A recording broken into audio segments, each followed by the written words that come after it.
I forgot what I was going to say.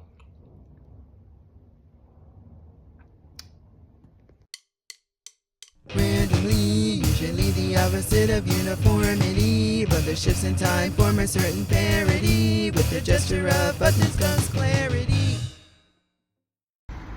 Randomly, uniformly, in search of paradise clarity. And I had this thought. You hear a lot of people say, oh, I separate the art from the artist. I don't allow their personal lives to get in the way of how I consume their art. And it got me thinking, because if you separate a process, let's take cooking, for example.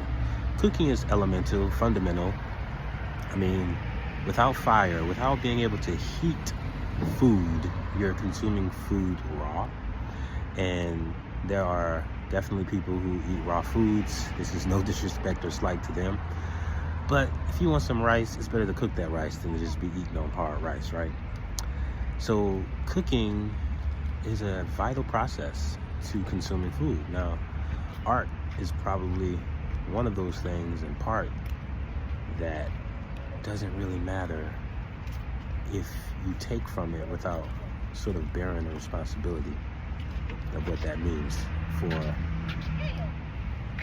that process. So you're extracting, individual, subjective connections to someone sharing an art piece, and then you find out later that this person did some other immoral.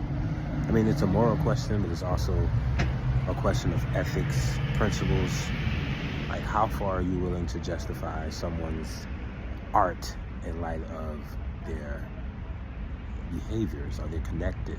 I mean, surely they're connected, but some would say that connection doesn't exceed the subjective experience of the product.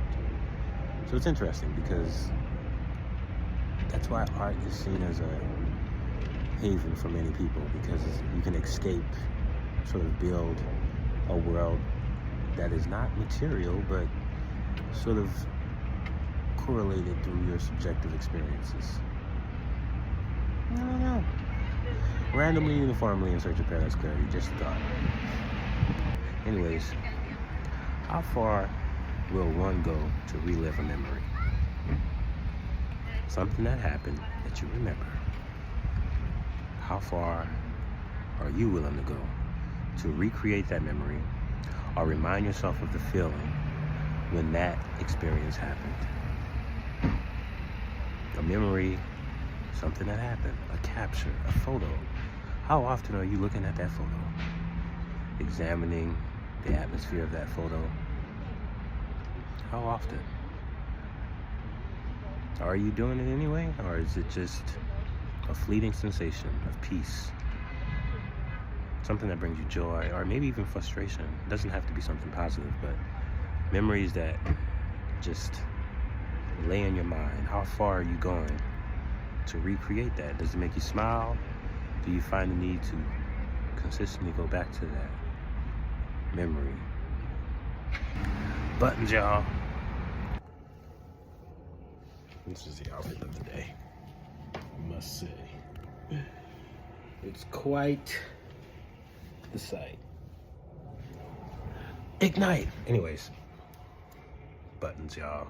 Randomly, uniformly, in search of paradise clarity. And I was just thinking to myself, I don't mind being shadow banned, because the light this bright is out of sight. And people want to see a cartoon character. They may not say that expressly, but the way they react to the real is a surprise. It's like, oh, so you want animation? You want to see crazy? I'm gonna say like James Brown. I don't know karate, but I know crazy. Yes, you can. Like, I'm on that noise, but I'm bringing the melody too. Simply put, are you, WHOOSOPC, randomly, uniformly in search of paradise clarity? That's an acronym, if you didn't get it by now. Uniformly, randomly, in search of paradise clarity.